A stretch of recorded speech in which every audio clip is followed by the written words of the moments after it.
Hello বন্ধুরা, আমি দোয়েল মণ্ডল। তো আজকে আমার ফুচকি আমাকে বলে, আচ্ছা ফুচকি মানে বুঝতে পারলে না কাকে বলছি, তাই তো? ফুচকি মানে আমার দিদির মেয়ে, আমার একমাত্র খেলার সঙ্গী আমার ফুচুমা।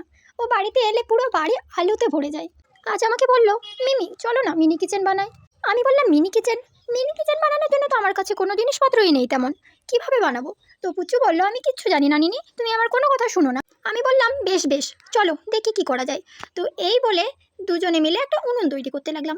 সেই উনুন তৈরি করতে করতে প্রায় বিকেল হয়ে গেল। সেই দিন তো আর কিছু হলো না। তারপরের দিন আমরা একটা চার দোকান থেকে মাটির ভাঁড় নিয়ে এলাম। তো সেই ভাঁড়ের মধ্যেই রান্না হবে সব ঠিক করলাম। কি রান্না হবে সেটা বুঝতে পারছি না।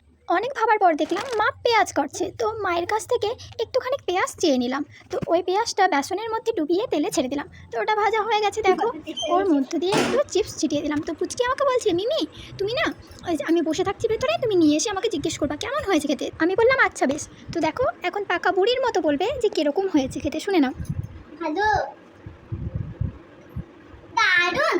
এই ভিডিওটা আমার ইউটিউব চ্যানেলের ফার্স্ট ভিডিও। একমাত্র পুচকির জন্যই এই ভিডিওটা বানিয়েছি। তোমাদের যদি এরকম ভিডিও ভালো লাগে, অনেক অনেক ভালোবাসা দাও এই ভিডিওগুলোতে, তাহলে আমি এরকম ভিডিও বা এর থেকে অনেক ভালো ভিডিও আমি বানানোর চেষ্টা করব। ঠিক আছে বন্ধুরা, বাই।